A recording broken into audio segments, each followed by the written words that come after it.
Qaar ka mid ah warbaahinta Mareykanka oo soo xigeenaysa sarkaal dowladeed ayaa sheegaysa in hogaamiyaha Kuuriyada Waqooyi Kim Jong Un uu ku sugan yahay xaalad halis ah kadib markii qalliin lagaga sameeyay wadnaha. Telefishinka CNN ayaa sarkaal sare oo Mareykan ah oo arrintan xoogagaal ah ka soo xigtay in Washington ay isha ku hayso xogo sirdoon oo sheegaya in xaaladda Kim ay liidato. Warbaahinta Bloomberg ayaa iyaduna ka soo xigtay sarkaal aan la magacaabin in xaaladda Kim ay ka dartay kadib markii qalliin lagu sameeyay. Kim ayaa la sheegay inuu seegay dabaaldegga sanad guurada dhalashada awowgii oo ku beegneyd 15 Abriil, taas oo dhalisay xan ku saabsan xaaladdiisa caafimaad, waxaana kulan dowladeed lagu arkay 4 maalin ka hor xilligaas.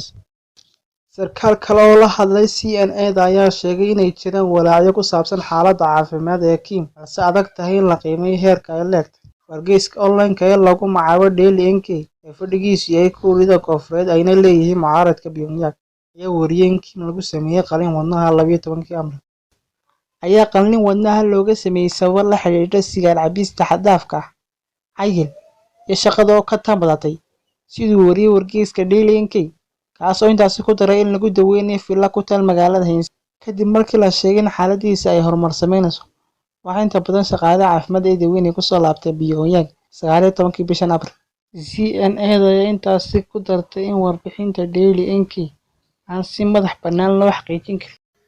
Si kastaba ha ahaatee, saraakiisha Shiinaha iyo Kuuriyada Koonfureed ayaa shaki geliyay warbixinada sheegaya in Kim uu xanuunsan yahay.